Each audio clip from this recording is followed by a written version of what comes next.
Jangan lupa subscribe channel YouTube TVRI Bengkulu, like, komen, dan nyalakan notifikasinya.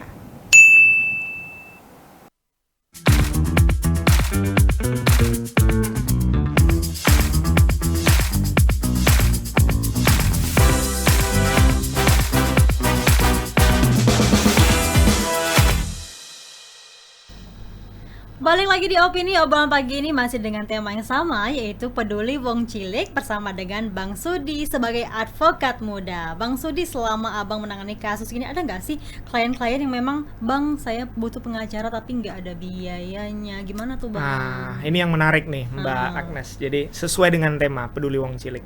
Jadi saya ingin menyampaikan juga terima kasih untuk TVRI Bengkulu diberikan wadah.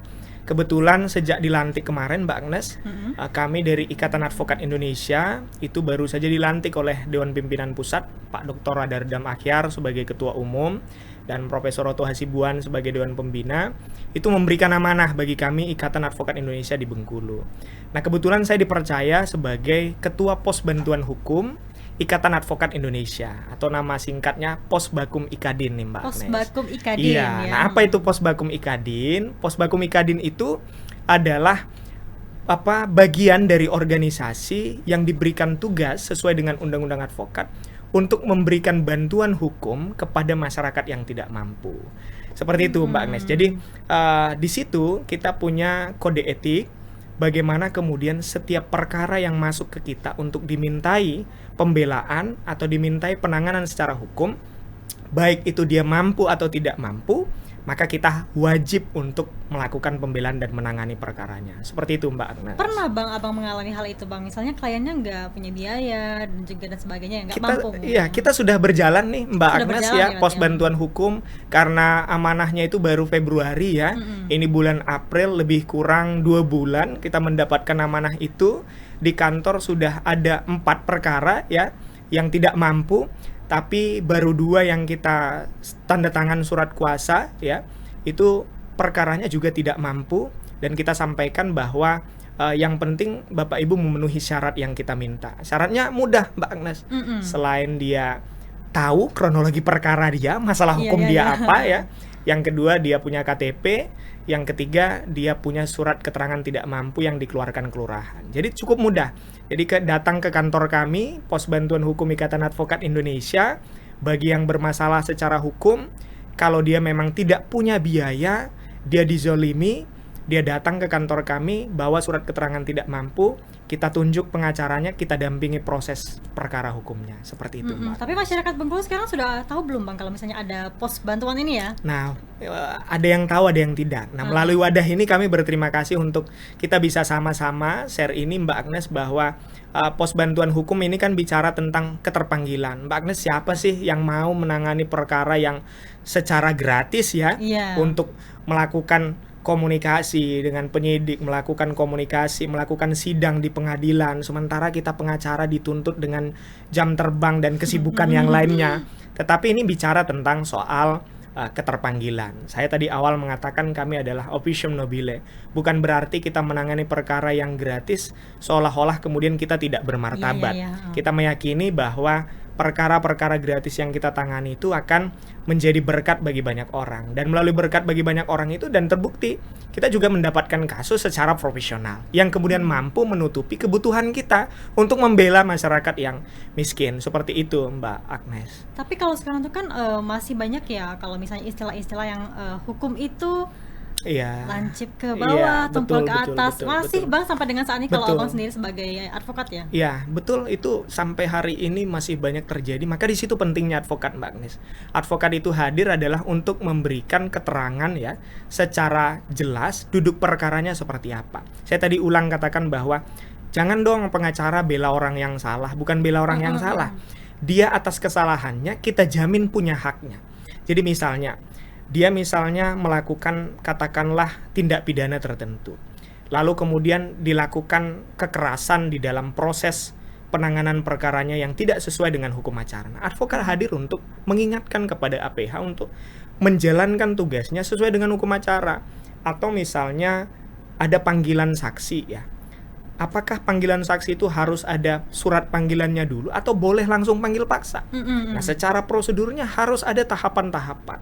Nah, ketika itu dilakukan oleh APH misalnya ya, dalam tanda petik, maka kita harus bersuara untuk menyampaikan sebagai advokat bahwa itu tidak benar. Sampai kepada ini menjadi catatan di pengadilan nanti. Kita mengadu kepada hakim bahwa yang mulia, duduk perkaranya seperti ini, sebelum disidik seperti ini, ketika masuk penuntutan seperti ini, keringannya ada ini, gitu loh. Jadi bukan kita bicara pembelaan hal yang salah yang dilakukan, tapi atas dasar kesalahan yang dilakukan pasti dia punya penyesalan, dia punya hal-hal yang meringankan. Misalnya katakanlah tindakan itu dilakukan hanya untuk memenuhi kebutuhan yang mendesak, misalnya seperti itu, atau banyak kasus ya, ragam kasus. Jadi kita cari keringanannya untuk kemudian dia bisa diringankan secara hukuman, lalu kemudian hak-haknya ketika di dalam proses penanganan perkara itu dijamin. Misalnya ketika dia butuh makan, ya dia harus diberikan makan. Ketika dia sakit, dia harus berobat, seperti itu, tidak ada pembiaran. Nah, advokat hadir untuk memastikan hak-hak klien itu didapatkan. Iya, berarti bukannya advokat ini membela yang salah ya, Bang? Bukan membela yang salah, tapi memenuhi hak mereka juga. Memenuhi hak mereka, seperti itu. Dan kalau kemudian klien kita merasa benar, tidak ada kesalahan yang didapatkan, lalu kemudian dia misalnya ditipu, atau kepada secara hukum dia merasa dizolimi, apa yang tidak pas menurut dia, maka di situ kita gali, kita siapkan pledoinya, pembelaannya, kita gali perkaranya, duduk perkaranya, bukti otentiknya kita siapkan. Kalau kita rasa kuat, bahwa baru kita berkesimpulan bahwa ibu ini tidak bersalah. Kalau ibu tidak bersalah, ibu harus didampingi oleh pengacara. Kalau ibu mau didampingi oleh pengacara, kita tanda tangan surat kuasa, kita dampingi. Lalu kemudian klien misalnya katakanlah, saya dalam perkara ini tidak punya biaya, tidak usahlah pakai pengacara, saya boro-boro mau bayar pengacara. Untuk kebutuhan sehari-hari saja saya sudah susah. Makanya tadi kami mengatakan bahwa sesuai tema kita Peduli Wong Cilik, kami punya pos bantuan hukum Ikatan Advokat Indonesia untuk menjangkau itu. Seperti itu. Tapi dari kasus-kasus untuk Wong Cilik ini kebanyakan apa sih, Bang, tentang apa? Tapi kan kita tuh kalau misalnya melihat berita tuh banyak juga ya, kalau misalnya nenek, maling ayam, terus juga dipidana berapa tahun penjara, itu kan kayak tidak sesuai ekspektasi kita banget ya. Tantangannya di situ, Mbak Agnes. Jadi tantangannya yang rawan itu adalah kasus-kasus pidana ya. Jadi ini kan kalau bicara Wong Cilik ini dalam tanda petik ini kita bicara ekonomi, ekonominya yang lemah. Jadi sebenarnya dia juga sendiri tidak mampu akan ekonomi. Jadi kalau misalnya ada kasus tipikor ya kan, pejabat datang ke kita, Pak saya nggak mampu katanya, padahal dia juga punya jabatan yang posisi ya tinggi, kasusnya korupsi lagi, nggak mungkin dong. Kita harus ditangani secara profesional kalau dia memang tidak merasa tidak bersalah seperti itu. Tapi kalau dia kemudian Wong Cilik, Mbak Agnes tanya kasusnya banyakan apa sih?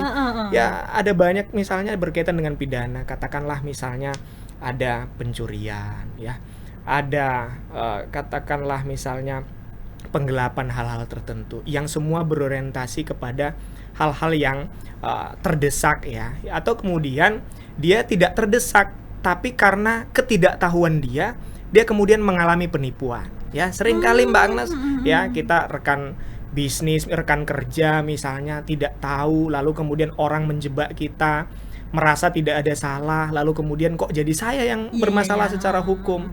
Boro-boro kemudian saya ngurus hukum, saya ngurus kerjaan aja gaji saya pas-pasan misalnya seperti itu. Nah, hal-hal yang seperti itu yang kita tangani, dan kami selalu menyampaikan klien-klien kami, dan ini menjadi visi kami dari Posbakum Mikadin, bagaimana klien kemudian merasa dihargai walaupun kemudian perkara itu adalah perkara yang tidak mampu. Bagaimana konseling kami selalu terbuka. Jadi kalau ibu butuh konsultasi, bapak butuh konsultasi, silahkan langsung datang ke kantor kami. Meskipun mereka nggak tahu sama sekali tentang hukum ya? Iya, meskipun tidak tahu, paling tidak dia mendapatkan gambaran. Contohnya begini Mbak Agnes, seringkali ya, apalagi masyarakat Wong Cilik nih, dia berurusan dengan hukum dia sudah takut duluan. Iya, dia sudah deg-degan. Bayangkan sampai ada yang nggak mau melapor. Benar, ya, ketika sudah masuk ke kantor polisi ya kan, polisi dengan embel-embel pangkat bawa lagi ke jaksa, belum lagi ke ruang sidang, hakimnya pakai baju toga dan lain sebagainya. Itu ada suasana yang mungkin menakutkan bagi masyarakat tidak mampu. Tapi ketika kita dampingi, kita temani dia dan kita kasih tahu kemungkinan terburuknya juga seperti ini. Ini adalah risiko yang kemudian harus kita pertanggungjawabkan, bahwa kesalahan-kesalahan itu juga hak kamu kita jamin, seperti itu. Jadi dia merasa tenang, didampingi oleh advokat, diberikan edukasi hukum, tidak usah takut untuk bicara kebenaran, tidak usah takut untuk menyampaikan fakta yang sebenarnya, maka kemudian paling tidak dia punya ketenangan untuk mengungkap secara real permasalahannya, seperti itu. Ketika ada kasus itu, kalau dari sistem dari Iya. advokat sendiri itu gimana sih prosesnya Bang sampai ke pengadilan ya? Iya, kalau sistemnya sih kita pertama kali adalah ketemu ya dengan klien, lalu klien bicara tentang apa perkaranya. Jadi kalau dia perkaranya ini profesional ya, yang berbayar, ya kita akan adakan tarif misalnya ya. Tapi kalau dia masyarakat yang tidak mampu, kita berikan gratis untuk konsultasi. Yang kedua, Tapi itu berdasarkan survei dulu ya. betul, apakah dia memenuhi syaratnya tadi. Nah, kalau dia kemudian setuju dengan logika hukum yang kita tawarkan, maka kita persilahkan untuk membuat kronologi perkara Iya, tadi. Ketika kronologi perkaranya sudah, itu akan kita bantu juga, karena bagaimana membuat kronologi perkara pasti kita akan bantu. Kita siapkan, kita hanya konfirmasi betul seperti ini, Bapak tanda tangan, lalu sekaligus surat kuasa. Ketika sudah surat kuasa, Mbak Agnes, ini jadi peringatan bagi seluruh advokat, termasuk saya, advokat Kenapa tuh, muda Bang? sendiri, Iya. bahwa ketika sudah tanda tangan surat kuasa, dia tidak boleh menyia-nyiakan kliennya.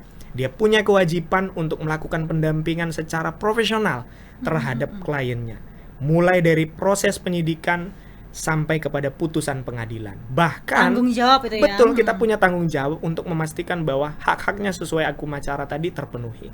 Bahkan sampai nanti ketika dia misalnya dalam tanda petik mendapatkan vonis pengadilan, dia ditempatkan di lapas tertentu. Iya. Di lapas pun harus kita kawal. Masih ada pendampingan Kita ya? harus tracking seperti apa penanganan dia di sana. Seperti itu, Mbak. Oke, Bang Sudi, kita jeda dulu nih ya. Oke, Nanti kita siap. bahas lagi terkait dengan tema kita, yaitu peduli wong cilik. Pemirsa, kami akan kembali setelah jeda pariwara berikut ini.